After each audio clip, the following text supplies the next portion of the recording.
Wherever I go, people ask me all the time, what is the secret to success? And the long version is that I actually always had 5 rules. And everything that I did, I always used those 5 rules, and those 5 rules helped me to become successful in various different areas. And I believe that those rules can be applied to almost anyone and everyone. You don't need to be a bodybuilding champion, you don't need to want to be a governor of California or to be an action hero or anything like that. If you want to excel in whatever you do, those rules are for you. It's that simple. Now I have to tell you right off the top, there are many roads to happiness, but I think that we all here like to be successful and we are driven. So that's why those rules apply to you. So my first rule is find your vision and follow it. You see, I think it's the most important thing that we have a very clear vision of where we go, a goal, where do we go? Because you can have the best ship in the world, you can have the best cruise liner, but if the captain does not know where to go, that ship will drift around the world and out there at sea and will never end up anywhere. And this is exactly the way it is in real life. If you don't have a goal, if you don't have a vision, you just drift around. You're not going to be happy. This is why it is so important to have that vision.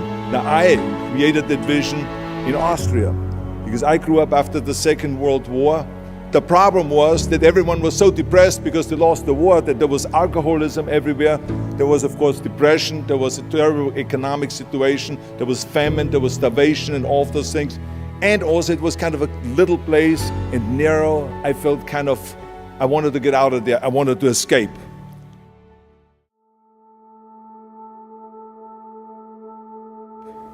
And I couldn't see myself really to work there and to stay there, to work in a factory or to work on a farm, or to even to follow my father's footsteps and to become a police officer.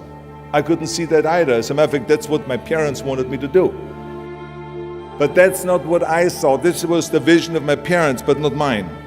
And luckily, one day in school, I watched a documentary about America. And I found myself, I knew exactly that is where I wanted to end up. I wanted to be in America. Everything that I saw in the documentary, I just loved. Everything was so big. I remember the tall skyscrapers, the monstrous bridges, the giant freeways filled with beautiful cars, the huge jetliners, movie stars, Muscle Beach, and all of those things. I could not wait to get there. The question was just, how do I get there? How do I get to America? I mean, this was not a common thing to do way back in the 50s. No one had the money to travel or anything. But one day I was fortunate enough to see a magazine. And that magazine showed me the path to America. And it was a bodybuilding magazine.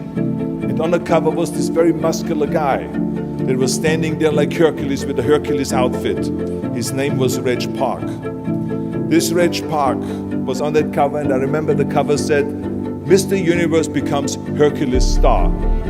I read the article as fast as I could, learning about how he grew up in Leeds in England, poor, and how he trained 5 hours a day, every single day, and trained and trained and trained and lifted weights, and then he finally became Mr. Great Britain. And then he became Mr. Universe. Then he won a second Mr. Universe title and a third Mr. Universe title, and then all of a sudden he landed in Rome in Cinecittà doing Hercules movies. And there he made millions of dollars, and this money he took and bought himself a gymnasium chain in South Africa. He became a successful gymnasium owner. And as I read, I became more and more certain about my own future. As I read this story, I was so excited, so interested. I knew exactly that I wanted to become another Reg Park. I know he laid out the blueprint for my life, basically. I could see myself, I could visualize myself clearly to be a champion on that same stage where he won the Mr. Universe, and then to move to America, then get into movies. I had that vision very clearly laid out. I was so happy that I knew exactly where I was going. From that moment on, everything that I did, no matter how hard I had to work or how much I had to struggle, it didn't matter. It was a wonderful joyride because I knew what the purpose was and I found my passion. The simple truth is, if you don't have a vision, if you don't have a goal, if you don't see your future laid out in front of you, you're just floating around without a purpose. I always smiled when I worked, no matter how hard I worked. I always had a great time, no matter what I did. It didn't matter if it was in bodybuilding, or if it was in the movies, or if it was as governor. I remember in the pumping iron days, people ask me in the gym all the time, why are you smiling all the time? Why are you so happy? You have to lift 50 tons of weights. You have to train 5 hours a day. I mean, I look at the other bodybuilders' faces and lifters' faces, and they look kind of depressing. They look sour. They're miserable that they have to lift weights. You don't look miserable, you look happy. And I tell them always, I say, I smile because I know exactly that every rep that I do, that every set that I do, every weight that I lift, I get one step closer to turning that vision of mine into reality and becoming that Mr. Universe. I could not wait to lift another 500 pounds in the squats.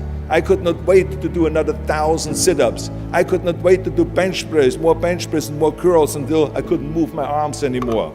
Because I knew that every rep got me closer to standing on that stage as a champion. As a matter of fact, when I lifted weights, I didn't really feel like I was lifting weights. I felt like I was lifting a trophy over my head each time I lifted. This vision didn't just help me in bodybuilding, it helped me with everything, like I said.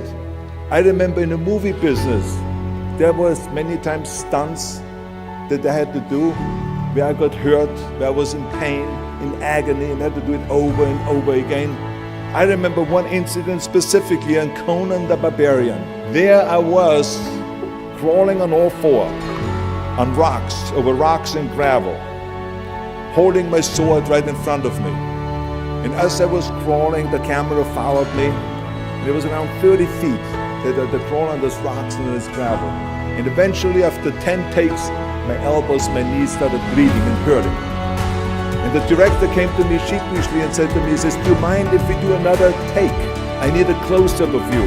And I said to him, no, I don't mind at all. I said, go and do as many takes as you want. He says, no, I don't want to do that because I know you're in pain, you're bleeding. I said, no, I don't feel any pain. I said, the only thing I see is the finished scene. This is why I did not feel that pain. I did not care if I was bleeding on my knees because I know that pain is temporary, but the film is permanent. And I explained that to the director, so this is why I try to tell you, always discover your vision, and the rest will follow.